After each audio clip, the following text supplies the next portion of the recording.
Today we're talking everything from Your Friends and Neighbors Season 2. This was the finale episode. We've got a bunch of unresolved questions leading into the next season. Plus, how good was this season really? We're going to review that, all that and more on an episode of Unbinged starting now. Welcome to Unbinged, the podcast for the shows, movies, and news you love to binge. I'm Alfredo Brown, joined as always. I got Jager, Matt Kopfhamer, Sam Holt. We're talking everything from this finale of Your Friends and Neighbors Season 2, but first, the spoiler warning. This is your one and only spoiler warning for everything Your Friends and Neighbors. We are covering the finale. I'm leaving it in. I am not had my editing name that next out. to spoiler warning. I'm not. Sam thinks I'll read that. I'm not editing any of this out. Guys, most important question after watching this finale is, could you hide a dead body and live with it? Hide it, yes. In Live that with case, it. yeah. Better than Nick, but probably not as good as Barney. I could do it. It'd be fine. Yeah, I could, dude. I mean specifically Ash. Like, if I like hit In that situation, yeah. Yes. Yeah, in that situation, like low key, fuck that guy. Like 100%. I'm like, oh no, I killed a billionaire who tried to. Do you need to hide it in the first place? Yeah, I'm on Nick's side. Like, you got to call the cops on that one. Their Like, you whole got reasoning video. was stupid as hell. Mm-hmm. Yeah, I mean, that was everything a was very on video. poor choice. Yeah, exactly. You But just let that's the them thing. see that video, and you're cleared. Everything's on video. They're also discussing a lot of the money that led up to that as well. So I think that there's just a lot of things that are having them question whether or not they want the whole truth to be out there, including everything of theirs. There's audio You of show the him video, saying that you he's on scrub ketamine. the audio. True. Or you just scrub all the audio. They show you the video. You see him doing drugs on the camera. Like, he is not coy about That's doing what I drugs. would do. I don't think they have That's what CapCut. I I don't think they'll be able to do that. It's literally 4 clicks. Like, I'm just saying. Control. John Hamm, let us you're know. a billionaire and you can't pay somebody to do 4 clicks. It's like Well, now you're implicating another person in this. You're Yeah. bringing them in. that's okay. Well, you can't look at a YouTube video like, how do I take out audio? It's like upload. Yeah, but then they're going to get your search history, and then they're going to know that you went through and scrubbed the audio. Incognito mode. Come on, Sam. Okay, let's do this. What was the best way to handle this then? Was it go to the Call the police, police. with scrubbing the audio? Sam's suggestion, not our Sam, other Sam, Olivia Munn, which she so quickly was like, yeah, they're putting in a pool over there, just put it underneath the concrete, never find the body again. I'm with that. Or what If you're actually gonna ended hide up a happening. body. The last thing that actually ended up happening, which was kind of a convenience, which is car drives off the road. Now he's in the Into a lake. driver's seat. Yeah. That was just dumb luck. Like, the fact that Nick didn't stop when he woke up and started attacking them in the back seat. It's like, Nick, what are you doing? Stop driving. Especially with Barney hanging out the window. It's like, why are you still speeding? Like, stop, They had dude. so much time to brake, dude. It's He was not going like faster. yeah, it's like you're in a high speed pursuit and you can't stop. It was just a lot of head scratching crime things, and I've always struggled with that, and I said that last episode, much to many of your dismay. So They also kind of On- did in the the- Mr. Chow thing, where he's like, "What? You never did you die? Yeah, you never do a bump of coke and then you can't breathe? No, you never die. Come back." Like they just did not explain it either. Here he is bleeding profusely from his head, on drugs, and he just like wakes up, and then he's got the force of 3 men. Like he can just do anything he wants. Feels no pain. A rich white man He on is on drugs coke. is just unstoppable, apparently. Yeah, it's Yeah. basically Superman. I do want to. My headcanon is that Barney just doesn't know how to check for a pulse, and so he's like putting his hands in That's the wrong great. spot. Well, or doing it That's with my his thumb and getting headcanon. his own pulse. Yeah, just He's doing it with like the He's back a of the money- hand, like testing if milk I think is he hot has for a baby. fever. I Yeah. put my wrist up to it. no pulse. Because you have the line from Nick being like, "Did you check if he's breathing?" He's like, "Well, dead people don't breathe," so he didn't check if he was breathing. So he just checked for a pulse, couldn't find one. He's like, "He's dead." And then it's like, I okay, really Barney. feel they just really did not do a great job here, and I think in some ways like it can be. I think you kind of either have to pick that it's a funny moment that they are so incompetent, or that they are consistently making poor decisions here. And the fact that they actually say it all out loud, where the good decisions are available, it makes sense. and then they don't do it. And then they just repeatedly keep making worse decisions where you actually get to a point where their motivations are almost inexplicable. I know what they said is like, yeah, Coop has his history. Nick is a public figure. Sure, but they just started to just like make shit up. Like, cops are going to go harder on you because you're a public figure. That's not true at all. No. I cover sports for money. Like, they're going to be like, oh, you were one of my favorite players. Of course there's no way you did this. And the video evidence suggests he slipped. Like, what are we doing? So I guess I think as a viewer, you almost have to either suspend the disbelief and just watch it and take it for what it is, or I don't know how you guys felt about this.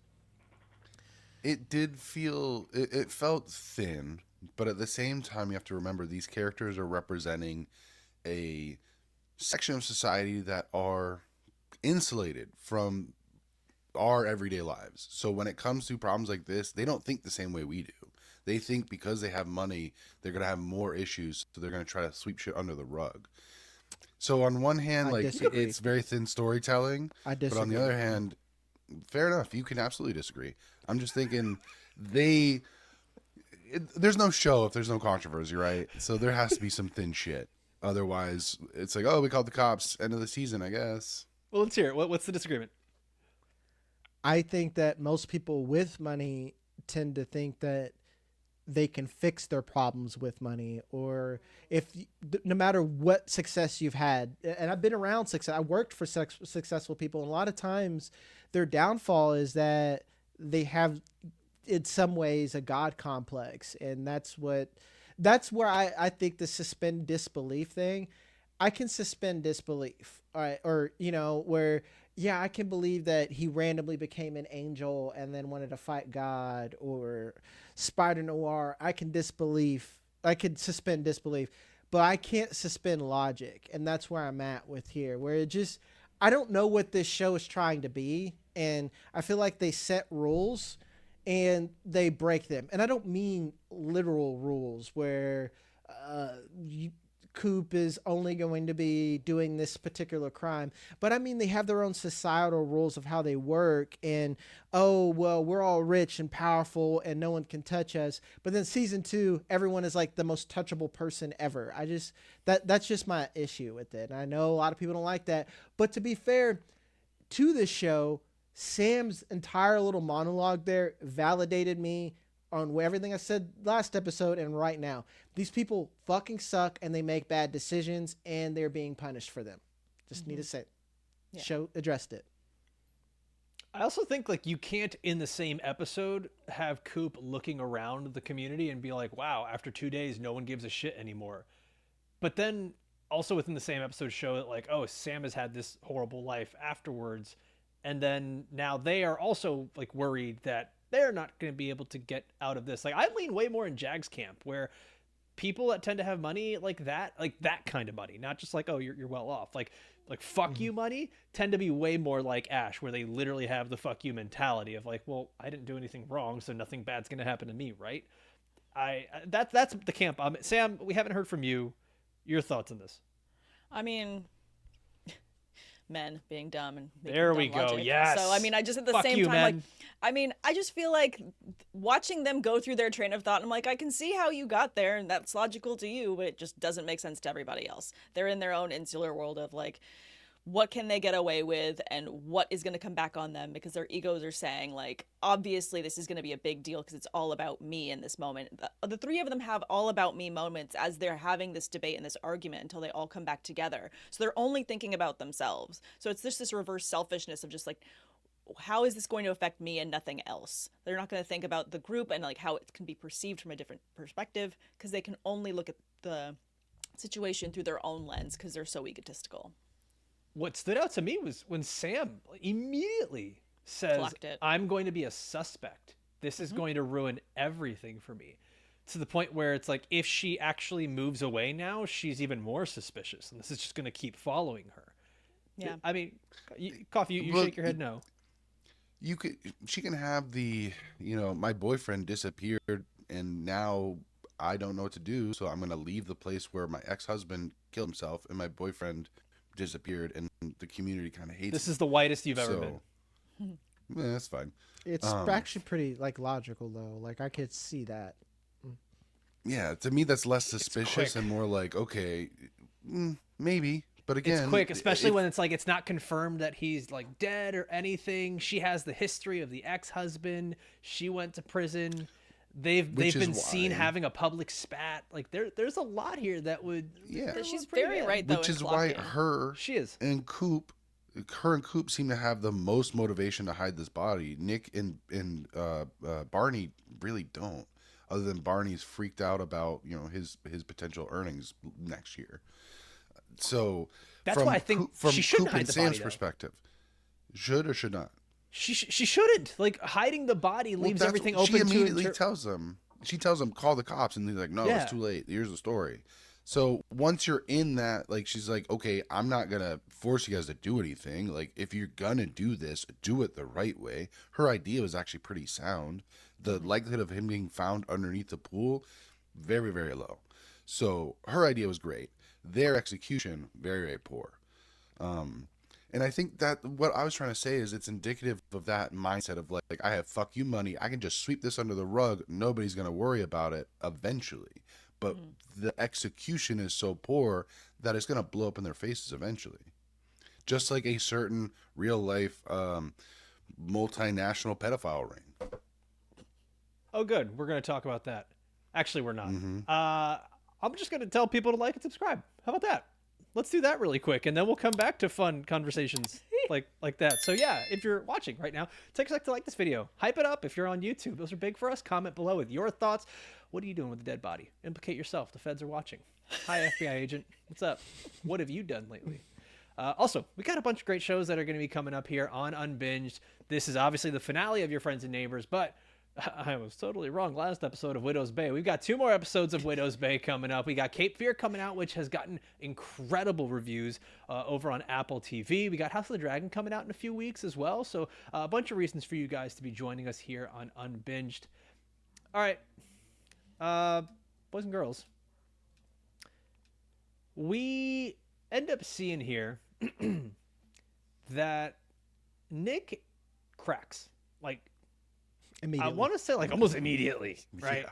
Jag, you Like clocked that that. You clocked that last episode. You can kind of see it almost immediately throughout this episode.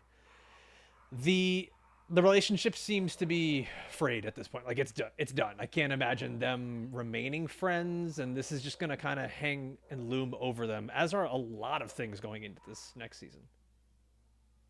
Yeah. Yeah, that relationship is irreparably damaged at this point. He put Nick through a fucking pastry table.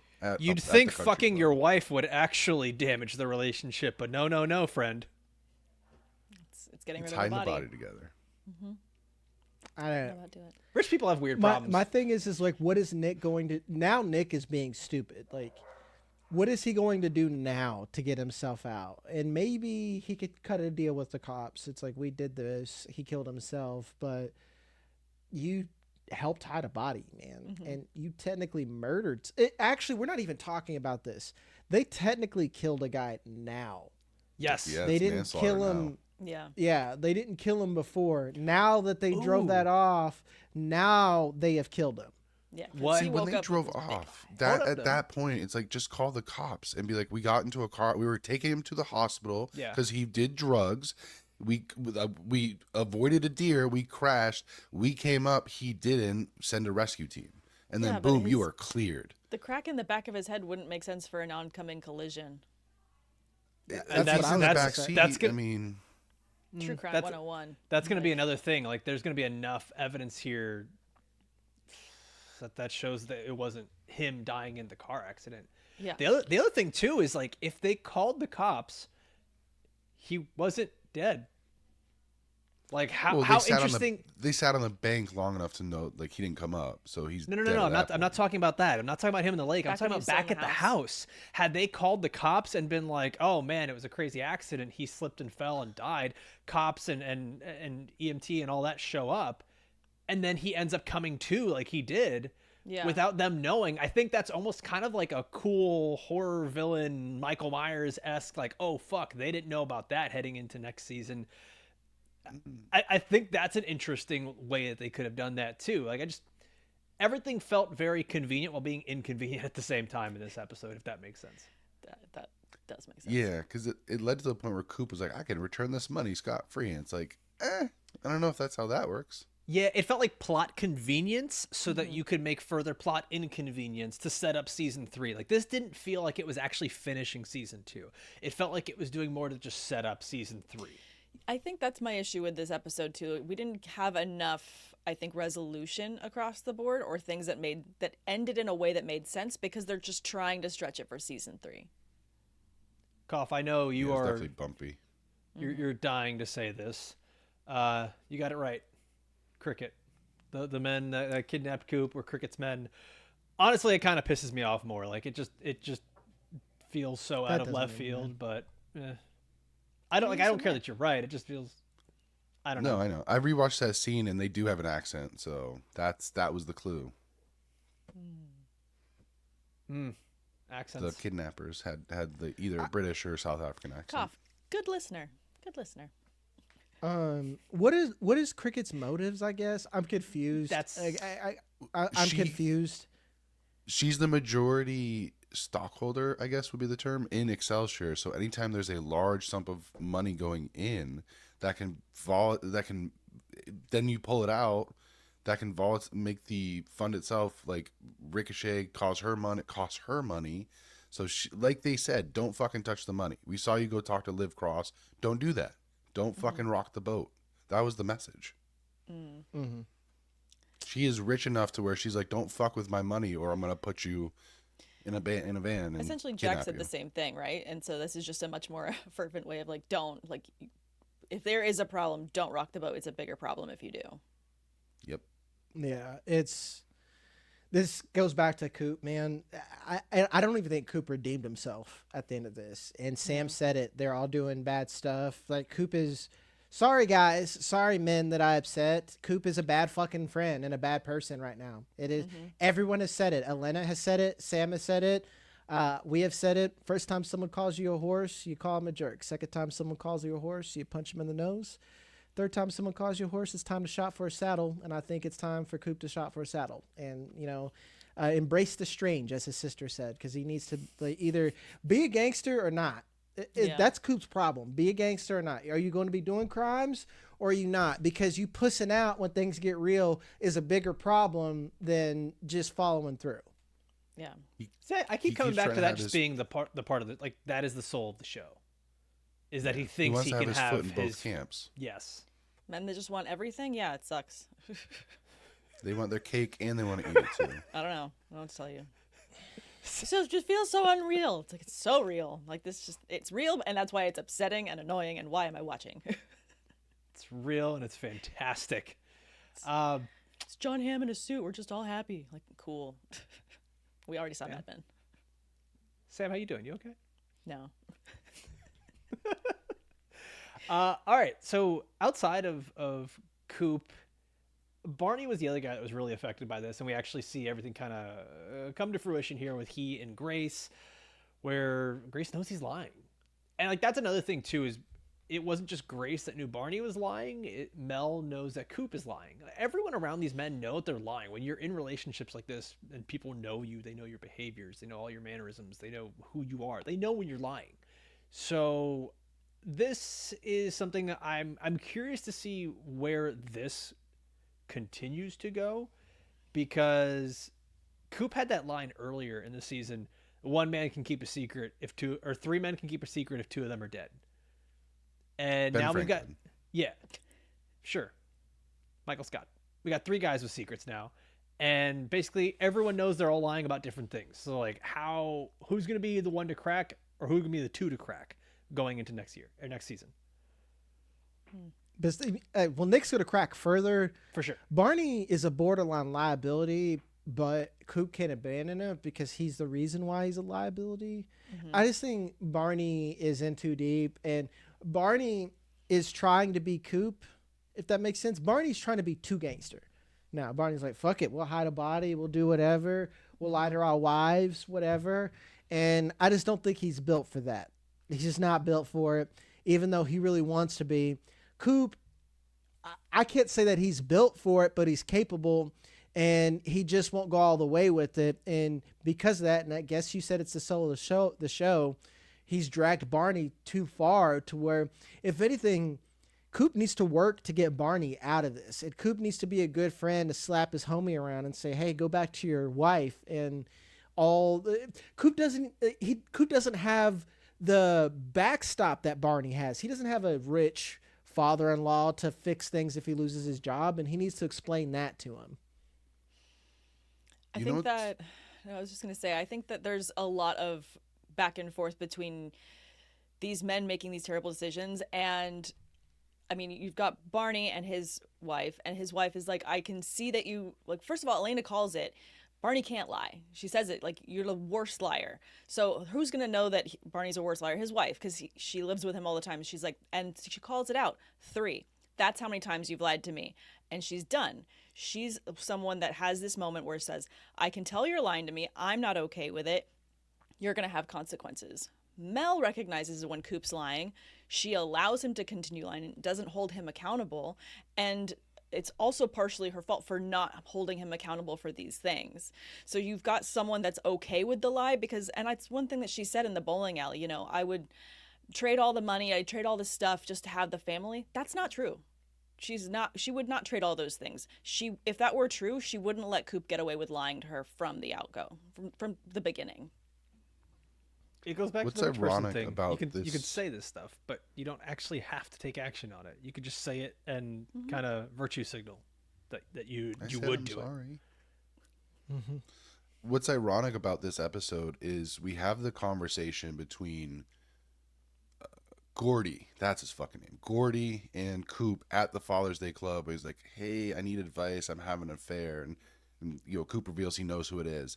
But Coop is like, the thing he tells him is like, just stop doing it. You're not in love. Like, you guys are having fun because it's a fling, but like, stop this now. Exactly. That's the irony, is he gives the advice he needs to take himself of like, stop now while you're behind before you ruin everything and everyone you're involved with. And so it's very ironic that Coop can give that straight-faced advice to a friend, but then he looks in the mirror and is like, but I'm great. I'm doing just fine. It almost felt like more like a parent thing of do as I say, not as I do, where like Coop's situation is different, if I'm going to be honest. Like, I know I said, pot calling kettle black here, but Coop's situation is different. He kind of can't back out now. He needs a way to tie up all the loose ends and get out of this. That guy simply has to not put his dick in another woman. Like, he's kind of right in a way. So Dude, Gordy is who Coop... Yeah, Gordy is who Coop was after the first robbery, right? So Coop kept going, and if Gordy keeps going, he'll end up obviously in different positions. He's not exactly what I'm saying. Thief. Yeah, exactly. So this is Coop looking at Gordy at like, hey, step one, stop. Don't become me. Right. I got to defend Coop. Coop wasn't cheating on anybody, man. He was like a single man who got cheated on. It's about ruining the lives of the people you're involved with. Like, the cheating is just like the action, but the actual what's happening is like, you are ruining the people's you're involved with lives if you keep doing this stupid thing, whether it's robbery, whether it's cheating. Your dumb decision repeated is only going to have further consequences. Thank you. So stop doing the That is bad thing. a much more elegant way. Much more elegant way to put that. Sam, you're so much smarter than us. Thank you. It hurts when I do this. Stop doing that. Yeah. The stove is hot. Stop touching it. Like, it's the Eric Andre meme. Who could have done this? Literally. All right, Elena. We finally have a story that's kind of been in the background throughout the entire season, and even in this finale, it still feels like it was in the background. But everything kind of came to a boiling point here. Once again, seems like more plot convenience for inconvenience here, where they break in, they're stealing stuff. Felix, she tells him not to take the ring because it's easily traceable, which, she's right. Logic is showing she's right.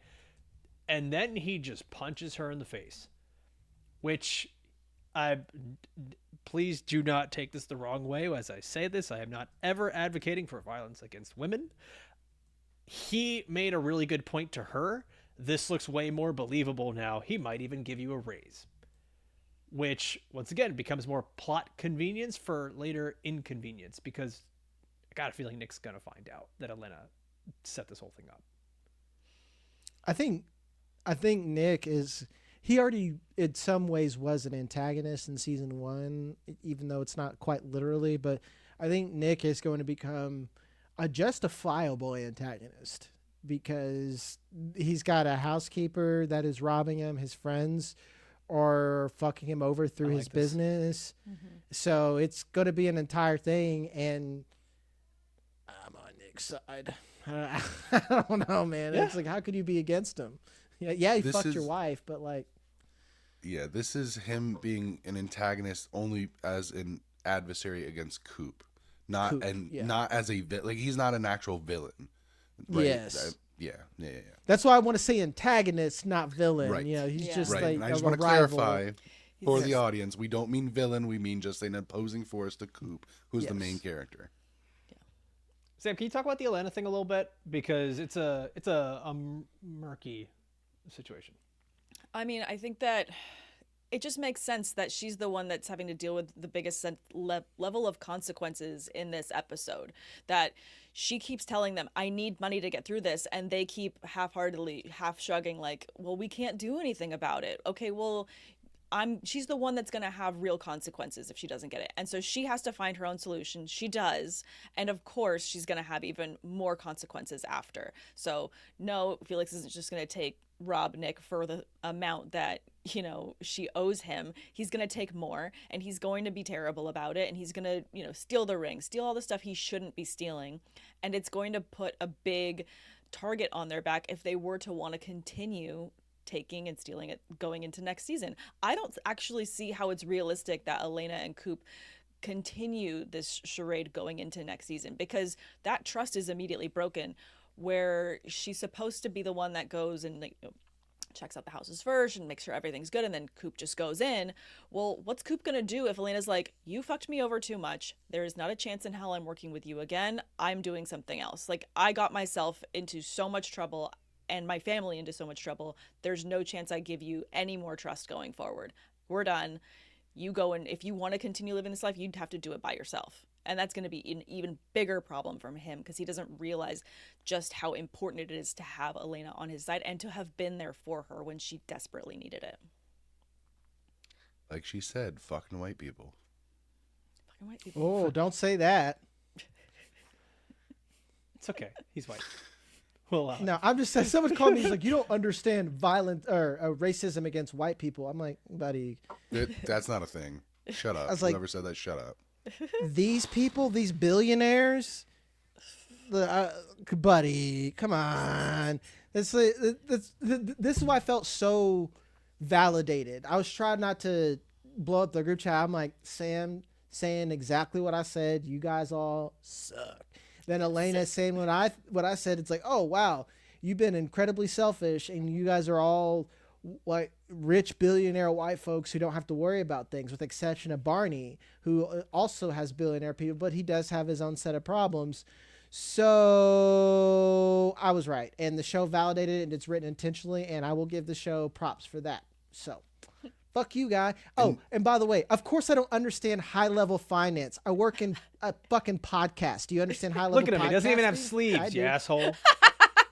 Yeah. My Oh, God. you saw that too. Put on some sleeves. Like, You gotta have a collar to do white collar Sleeves? crime. Who's telling you fuckers. what to wear in the chat? That's not cool. and I have sleeves on. I tattooed them on my body, brother. So suck it. Yeah. Brother. When Elena found out that Coop had access to $1 billion, everything help her. everything she felt and said, it was completely justified. 'Cause it's like, I needed $50K. Yeah. $50,000, and you couldn't fucking lift a finger to help me, even though you're It's the not one my that money, put me. though. Even though you're the one that put me in that position, because you told me to trust Barney. Yeah. So I really do hope she and Nick both become separate opposing antagonists to Coop and Barney next season. Yeah. I hope so too. I need redemption from Coop for me to root for him, because right now, Elena is my protagonist. I want her Yeah. and her family to make it out. I do not care about any other people. And the wives, I'm okay with them. They haven't done anything wrong. Besides Coop's wife. She's kind of a villain too. Fuck her a little bit. She killed a dog, so yeah, she can rot now. It was an accident. Yeah. I don't care. What? Coffee. Like, I'll accidentally throw her in hell too. It's like, kill a person, I don't really care. Kill a dog, I care very, very much. If you're on trial and you see Cough in that jury, you're fucked. Don't care what you Well, did. it depends. Is it Was there a animal dog cruelty or involved? is it murder? If it's murder, you might slide. Cough. Cough's I'll like, hear how you much out. money did they make? Yeah. Was the person that you killed very wealthy? Because not guilty. What's their net worth? like we're on. This is a trial of Coop versus blah blah blah for the murder of Ash. The middle of Not like their jury guilty. meeting. Cough's like, I don't really care about this trial, but that dog. It's the 12 Angry Men scene, but it's about the dog instead of the knife. Yeah.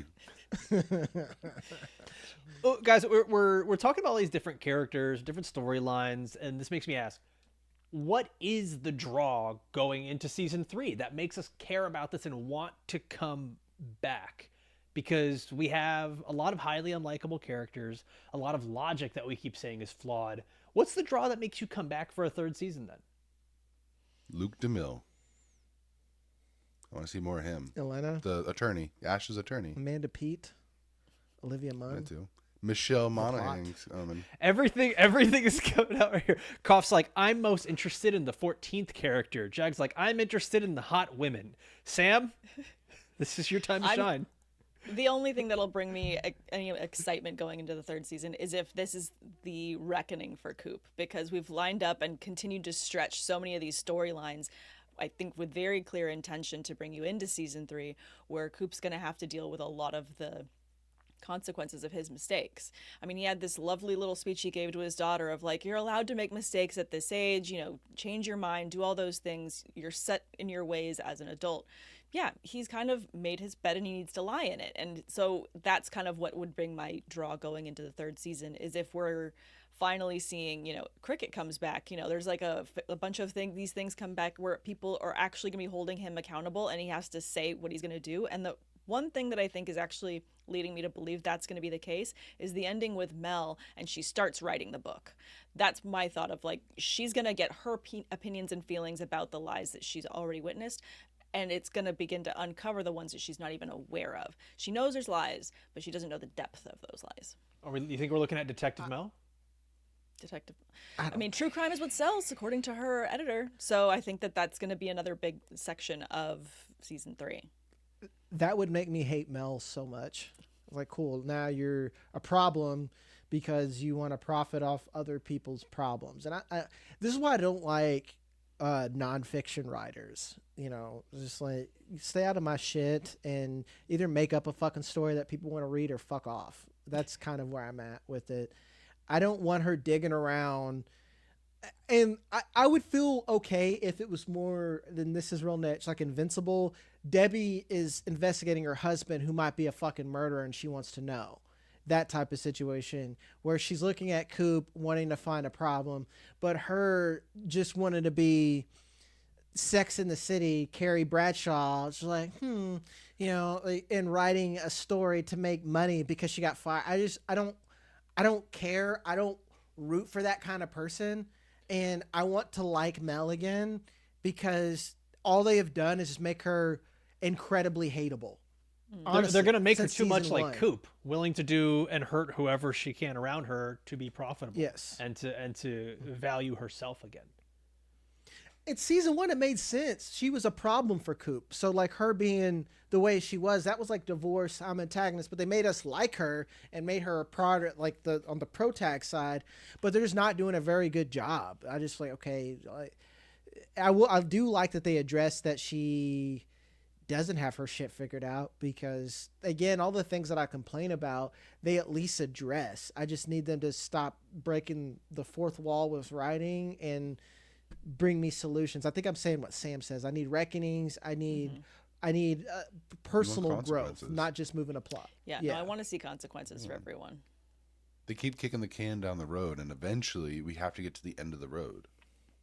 Mm-hmm. Yeah, I don't feel like they could do 4 seasons of this. Not like No. this. Not like this. I- That's why I No, feel like no, you no. build They'd up have to a to reckoning change season like something. season 3. I almost feel like season 3 has to be almost like the obligatory season that happens on a longer show where the main character goes to jail. You know, like they did that in House, they did that in Arrow, they did that in like a bunch of shows where it's like, he's going to spend half a season in jail until someone gets him out that really needs his set of skills. And it's going to be required for him to be back out there. The consequences. Set of skills, moving money from one account to another. Yeah, I know. Need to get him out. You need a dirty money mover. That's cool. I miss the petty crime. That's my problem. If they would have stuck with the petty crime, I think there's a lot more runway, a lot more room to keep this show going. But we went from stealing paintings, having a Coke party with a crazy Norwegian guy, to now it's just high stakes. I would just say it's Mad Men all over again, in a sense. It's just modern Mad Men. And I don't hate that. I was there for the original premise. I And think that's what this that show does. petty crime is now gone forever because of what Felix did. Because Elena and Coop, when they were robbing, they would take one thing. They would be very discreet. They would make sure that nobody missed the thing they stole. Whereas Felix and his goons basically went in, smashed, grabbed, and trashed the place. Now you're gonna have a big police presence. The entire neighborhood's gonna be up in an alert. And now I believe we can kiss any of the petty crime stuff with them goodbye, because it just logically would not make sense for them to continue that route. New security systems are going to be installed. Doors are not going to be left unlocked after that level of a break-in. It's just not going to happen, especially to a public figure. I mean, I agree, Coop. Koff. I don't think that we're going to see any more petty crime going into season 3. Well, we jumped the shark on that, is what I said. Like we could have kept doing it, but we're just too far on No, that you're right. plot to go back. So 100%. When Coop was And I able think this to finale was the when Coop was able to walk out basically invisible out of that house, I think we hit that moment where it's like, okay, this is maybe getting a little too ridiculous for him. And I think this was the show's way of being like, hey, we're not going back to this. Just heads up, letting you know everything is bigger now. And that's just like a show thing too. It's everything has to get bigger, crazier, stakes are higher. The shows do this way too often.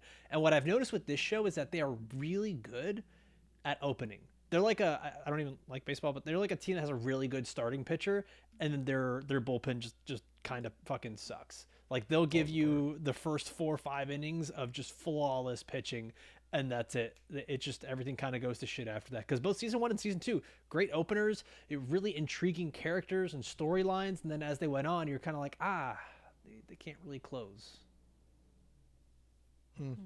That's a fair comparison. Very the fair. Yeah, the endings of the season were much weaker than the start. It'll be interesting to see where they go with this, because you're right. I feel like they have almost a Marvel problem where you get to an Avengers level and it's like, oh, the galaxy's in trouble, their multiverse is in trouble.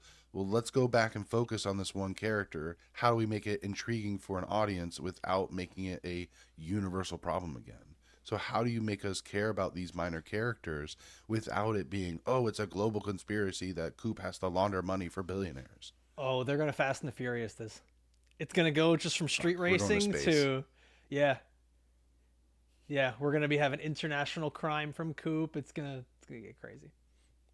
John Jason Hatton's just gonna Statham look shows over. It's up. like one last ride, Barney. One last ride, Barney. This is for family. Yeah, they ramp their crotch rockets right into a financial building. Aim for the bushes. All right. Even any bushes. Here we go. This is the time. We do this at the end of every show. Once we hit a finale, we are going to rate this on a scale from 1 to 10, 10 being the best, 1 being the worst. Kopf, let's start with you. For the overall season, I'll give it a 7. There were some really strong points. There were some poignant moments, but overall it was pretty messy. And I hope they can course correct in season 3 moving forward. Otherwise, it's going to be a sliding scale down. Jag? 6. There we go. Yeah. Sam? I was gonna say 7, but I feel like 6.5 because I feel like the amount of messiness doesn't outweigh the few good moments that I actually had shock and awe and things happened that I was surprised by. There was a lot of different moments in this entire season where I was like, and this is gonna happen next, and then it happened. And I don't really want to watch a show that I can predict or that I'm getting annoyed by because it's doing things that don't make sense. Like the problematic characters you can only have for so long. Yeah, and to give you guys an idea of like where this comes from, we obviously watch a lot of TV shows. We have a podcast from it. I try to think about how I would be if I was in your guys' shoes, and this is a solid show. If this show was out 5 years ago, it would be one. It's going to be further than that, but like 10 years ago, it'd be one of the best shows on TV. But now with streaming, we have so much TV that if I was in your guys' standpoint through this season, I probably would have bailed around the funeral episode. I probably around that time because we never got back to the crime or the reason that I was there. And I don't feel like anything was just so amazing that I wanted to keep watching every week. That's interesting because for me, the funeral episode was one of the bright spots of the season. It felt very cathartic. And it felt like a really poignant moment for Coop and his family. But then, yeah, moving forward, we just got a little bit of my dad is semi-haunting me because I'm a bad person storyline. So maybe as soon as I saw Ghost Dad, I probably would have finished the episode. And if that episode wasn't a banger, I was like, all right, next week Margot's got money troubles. Anybody? That's probably what I would have shifted I feel like through. We need to do an episode on that of just like the TV tropes that we hate and love. Because I feel like there are things on the checklist for you, Jag, that like when they happen, you're like, well, that's a point off, or I'm out, or I won't be back. Yeah. Mm-hmm. That would be a really good one because I definitely think there's little things that are, hang-ups that we each have when we're watching things. People that get away for being terrible to people and have no consequences, I start to get really irritated by. I'm like, okay, how long can we get away with this before someone has to have a consequence? Which is why I want season 3 to be Coop's Reckoning for me to kind of get pulled back into this show. And then kind of similar to, I think, what you're both actually saying about what the funeral episode did, if they had reverted backwards and gone to things that we're close and familiar with in terms of the storyline, after that episode, it would have felt, I think, par for the course for what they've built. But after that, it goes into the jumping the shark moments of like, well, this doesn't make sense and this is unrealistic. And am I going to see Ghost Dad when I'm doing crazy things? Is he really going to walk out of the house without getting caught? Is he really going to be making all of these bad decisions? Like, it just became bad decision. And I'm more surprised and shocked by the continued bad decisions. And again, the no consequences. And now it's just getting annoying. It goes back to what Jag said. You can suspend disbelief. You can't suspend logic. And just totally removing that. I'm giving this a 6.5. Last episode, I said I was at a 7.5. If it was a good finale, it would move up to 8.5. If it was bad, I'd go down. I did go down. I didn't love this finale. I felt like they just did a lot more of teasing the third season, and they just gave us an extended teaser of what is to come. It was almost like a shadow pilot of the next season, or a shadow premiere episode of the next season. So I'm at a 6.5. Jag's at a 6. Koff's at a 7. Sam, today you have made history because your 6.5 is officially the lowest score you have ever given a project on Unbinged. And as I put that into the spreadsheet here, it is dark red. Lowest score ever for Sam. Congratulations. This is a big day for you. Thank you. We have never been so proud. Sunshine Sammy. I think we've like all it took was men. It's true. You've kind of evolved because like you said that like now that you watch more stuff with us, you kind of know what you like more and what does it for you. And again, it comes down to when people get mad at us, we watch a lot of TV, like a lot. So it's easier to compare and contrast to like good and bad. If you don't watch a lot of TV and just really fucking like this and it's an 8, then hell yeah, it's an 8 for you, man. Like yeah, like our job is to watch a lot of TV and then tell you about it and compare it. So like we're not gonna love everything that you love. So yeah, you gotta the remember, amount of reps is aggressive. Yeah. All of these scores are highly subjective. Like there are opinions. You can have a different opinion, and that's perfectly fine. Koff gave Agatha all along a 10. It's one of the greatest shows of all time. Best show ever. Best show of all time. Best show on It's Disney The Wire, Plus that Sopranos, month. Agatha. You guys did Euphoria. I wasn't there for that. How did we do the ratings there? Did we give it a rating? I can't remember. Do it I was now. over that fucking show. You guys ended up splitting the difference. Oh, I and, give it a like, 5. Yeah, you all rated the finale for a different number than what you rated the entire season. I think I gave it a 5 too. So I think that was actually my lowest rating. Okay, so that's I actually that think is Sam's lowest I think I was the highest on Euphoria. Yeah. Yeah. You were the nuts. highest on the finale, but I don't. Yeah, but that's. I think you gave the yeah. finale an 8. Like you gave it a really high number. Yeah. And then What about the it but season? the got season I down. probably gave a 6.5, which is still the highest. So Yeah, I don't remember what my score was. I have to rewatch our episode. It was Sam low though. I hated that. Sam at a 5 feels crazy. but Sam's didn't like it. reasoning Euphoria was was terrible. the Sydney Sweeney stuff is like kind of egregious. If you Super. are a woman, it's like it's just straight offensive sometimes, man. It's just like it's people came after me for saying that, you know, your friends and neighbors can be misogynistic at times by how they portray the men. Euphoria, what is that? That's just borderline smut. There's just Dude, no it was reason. straight. It for was some of this stuff. glamorizing the bimbofication of America. That's what it is. Yeah. Well, that and just the violence against the women in that show with no repercussion was like there's certain things Gratuitous violence. gratuitous violence against women for no vengeance storyline, for nothing else, that's just for the sake of just like, look at how terrible we can be to women. I'm like, I don't need to watch that. I have too many friends that have, you know, dealt with assault at different levels of their lives, from being children to being adults. Like, I have too much of that from a different perspective, that if you put that on TV, you have to have a reason to me, and that's going to do something for the victim. Otherwise, I just feel like someone's holding my head to the TV to make me watch it, and I'm uncomfortable, and I'm not going to give that a good score. Not a good time for me. I'm out. It felt exploitative. Yeah, it did. Sam is straight up not having a good time. Not having a good time. It's always a good time when the 4 of us are here together. Guys, we're going to be back again next week. We've got, like we mentioned, Widow's Bay, Apple TV people. We got Silo season 3 coming, so make sure you're caught up on that. That's a good one. And then House of the Dragon season 3. We think it recovers. Maybe. No. I'm a little Make sure worried you about it. tune in with us, guys. Hate watch it together. Well, it's all the stuff. There's just too much drama. Like Yeah. you guys are out there too, man. Don't act like you're like we're weird from it. But like, after a Night of the Seven Kingdoms and all that George R. Martin stuff, and then they push it back. A lot of red flags. We'll be here, but I'm just saying my But we won't butthole like is it. a little puckered. The red flags were many in season 2, and then you get all the aftermath of like, oh, they're gonna change more stuff from the source material. Fantastic. That's what I love about my Game of Thrones series, is when they change the stuff from the source material. See, more let's of put a that. pin in right there. I could see that cough engine run. Easy, running. easy. You Yeah, can I'm already see the not. vinegar That vinegar's boiling up starting to inside boil. of you. Unplug the jukebox. All right. As always, want to thank everybody for watching or listening all the way through. For myself, for Jag, for Koff, for Sam. We'll see you next time. Adios.